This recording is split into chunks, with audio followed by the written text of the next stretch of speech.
It's Big Papa, aka the mean old man. We're living in some wild times.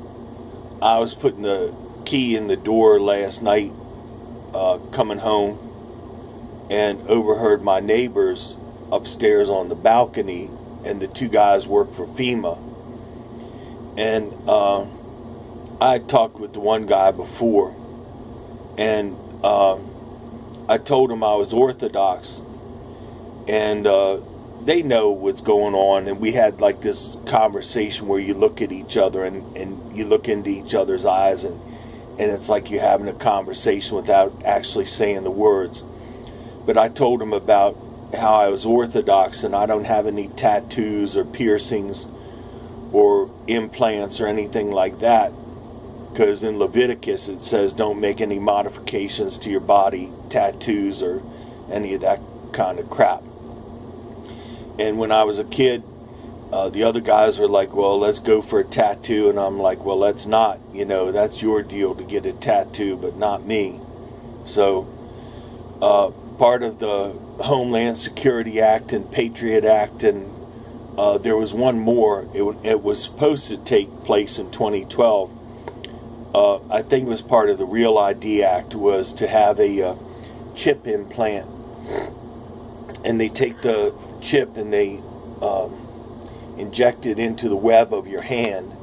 And I suppose for people who, don't have a hand missing, they inject it into the cleft of your forehead right there. And then you go to the store or you go to work or something, you just scan your hand over the scanner, and they know who you are, they know whether you're a criminal or not, they know if you got some illness or disease, they know whether you're an illegal alien, they know your medical history, they know all of this stuff about you, and all in the swipe of your hand. And we're not allowed to have any chip or mark or anything like that. So he's looking at me like, oh yeah, we're going to see you in one of our detention camps in a little while, because when this thing becomes law, it actually is law, but they haven't enforced it yet. They haven't figured out a way to enforce it yet. I think that's what all of these urban terrorism training courses are. And I find it interesting that in this latest urban terrorist training that's supposed to happen in June, that Texas, which is a conservative state, is listed as hostile. And I don't think it's going to be war games at all. I think it's going to be them knocking on doors and taking people's guns away, and they're expecting a riot. I think that's the deal with Walmart, is why Walmart is closing a bunch of stores in cities, because, and it has to do with it has to do right at the same time as Jade Helm exercise is going on, because they don't want to stock stores that are going to be burned down and have riots and all that other stuff. I firmly believe that there's going to be more rioting and everything by midsummer and by fall. I believe that we're going to live in a very different world. But in any case, I don't pry into other people's business. But the two men were up on the balcony talking to each other, and the one guy was kind of queasy about the idea of knocking on people's doors and doing this wellness check that they're going to be doing, FEMA and the Army, I think National Guard and something, and cops, and even some international UN peacekeepers. And they're going to do these wellness checks, and the guy's talking about being squeamish, coming into people's houses and going through their drawers and cabinets and stuff.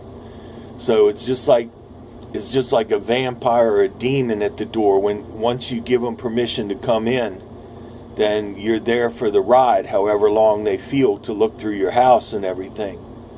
But I never thought. It makes me glad that I'm an old man and got one foot in the grave, because I'm older than God. And I never thought I'd live to see this day.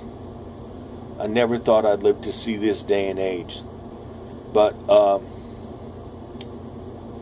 I think this summer is going to be more like Ferguson and everything else with riots and all. I just have that feeling.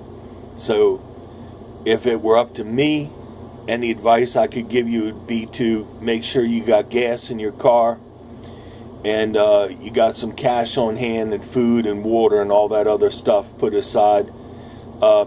They even consider that domestic terrorism to have supplies on hand. I'm from the generation of the 50s, and when I was a kid after World War II, they said that every house was called a duty station, in that every house should have food and water, a victory garden to grow your own food in the back, a little victory garden, and have medical supplies on hand so that if the bomb dropped or something, that we would be prepared, and if hospitals were overloaded, that they could use resources out of people's homes. But I think that this all is going to happen at some point. And to tell you the truth, I think at one point that in the not too distant future, I hope I'm wrong, but I think that Russia and China are going to gang up on us. I think that Russia's going to bomb the East Coast and China's going to bomb the West Coast, and then they'll pretty much divide up the world between the two of them. But I just have this feeling that things are going to get quite rough in a little bit, and it makes me glad to be an old man. In any case, this is Big Papa, aka the mean old man. I believe that God is a good God in a very bad world. I'm out, but I'm never down. Peace.